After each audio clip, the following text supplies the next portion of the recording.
पुण्यामध्ये आज वादळी वाऱ्यासह पावसाची शक्यता वर्तवण्यात आली आहे आणि पुणे घाटमाथ्यावर पावसाचा ऑरेंज अलर्ट जारी करण्यात आलाय।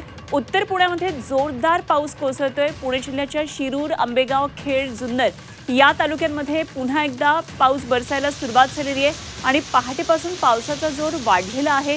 काही काळ विश्रांती घेतलेल्या पावसाचं हे पुन्हा एकदा जोरदार कमबॅक झालंय आणि या मुसळधार पावसामुळे शेतीमालाचं मोठ्या प्रमाणामध्ये नुकसान होत आहे।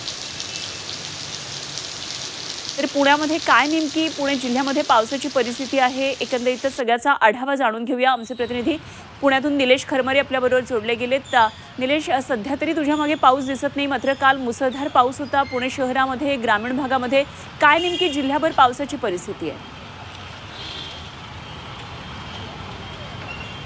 नक्कीच अनुपमा, खरं तर परतीचा पावसाने पुणे शहराबरोबर महाराष्ट्रामध्ये हाहाकार माजवला। आजची परिस्थिती बघितलं तर आज पुढील 3 तासामध्ये घाटमाथा असेल किंवा पुणे, मुंबई या परिसरामध्ये तुरळक पाऊस पडण्याची शक्यता जी आहे ते हवामान खात्याने वर्तवलेली आहे। मात्र जर घाटमाथ्यांवर बघितलं तर घाटमाथ्यामध्ये परिसरात पाऊस हा रात्रीपासून थांबलेला आहे। विशेष करून पूर्व पट्टा आणि पुण्याचा जे उत्तर पट्टा आहे त्या भागामधला जो पाऊस आहे तो थांबलेला आहे। तुरळक पाऊस सकाळपासून सुरुवात झालेला आहे, मात्र कालच्या तुलनेमध्ये आज पाऊस आहे तो कमी झालेला पाहायला मिळतोय।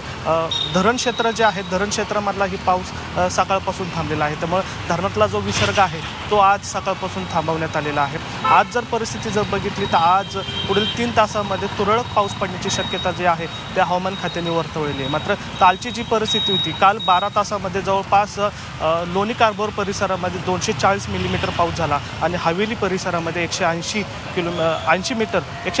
मिलीमीटर पाऊस झालेल्याची नोंद झालेली आहे। पण मात्र कालच्या तुलनेमध्ये आज पाऊस काहीसा ओसरलेला आहे, त्यामुळे पुण्यातलं जे जीवन आहे ते आता सुरळीत झालेलं आपल्याला पाहायला मिळतं।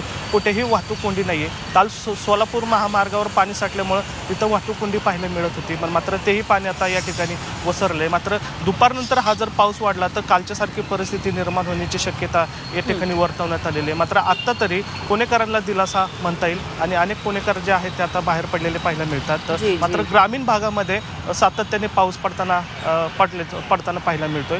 विशेष करून आता आज दुपारपासून जर पाऊस वाढला तर पुण्याच्या पूर्व पट्टा आणि उत्तर पट्ट्यामध्ये पाऊस पडला तर तिथली परिस्थिती पुण्याच्या ग्रामीण भागामध्ये विशेषतः लक्ष देणं गरजेचं आहे, कारण या ग्रामीण भागामध्ये आणि विशेषतः उत्तर पुणे जिल्ह्याचा जो भाग आहे त्या ठिकाणी ऑरेंज अलर्ट असल्यामुळे शेतकरी बांधवांसाठी खरं तर ही चिंतेची बाब म्हणावी लागेल। निलेश, जरूर या सर्व परिस्थितीवर लक्ष ठेवून राहा, वेळोवेळी माहिती जाणून घेत राहू। तुर्तास धन्यवाद। निलेश खरमारे आमचे प्रतिनिधी आपल्याबरोबर पुण्यामधून होते।